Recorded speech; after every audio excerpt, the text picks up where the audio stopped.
有。好，来，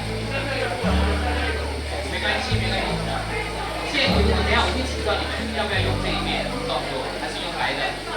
耶。好，可以，还有这是不是？来。非常这个敬佩这个叶大哥。那么他虽然离开了电视圈，可是呢，他一年还是会发几次简讯给我。那么就是关心政治啊、新闻啊。然后呢，我还记得他最疯狂的，因为他是一个没有框框的人，因为否则不可能在电视界做这么久。他也跟我讲，那时候韩国瑜才刚当选为高雄市市长吧。他说这个时候就应该要赵少康出来。代表国民党选，而且他还帮他配了副手高嘉瑜，就还有个想象力。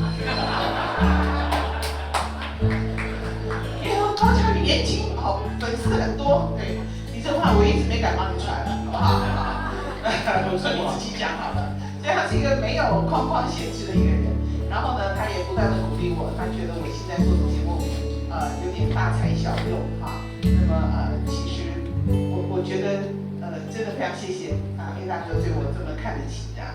那如果说我在电视圈可以这个浮沉这么多年，有一点基础的话，真的都是跟叶大哥非常有关。对，尤其在名人三温暖，我在3年之内访问了1000个人，那个奠定了我访问人的一点基础这样子哈。所以那后来加上做新闻节目，也让我视野更开阔发展更多的可能。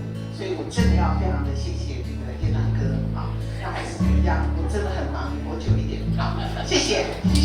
对，这就是年轻小朋友，包括我现在在实习教书，我跟他提彼岸的最红的王静雯，这个他跟陶大有姜文在一起主持一个星光夜。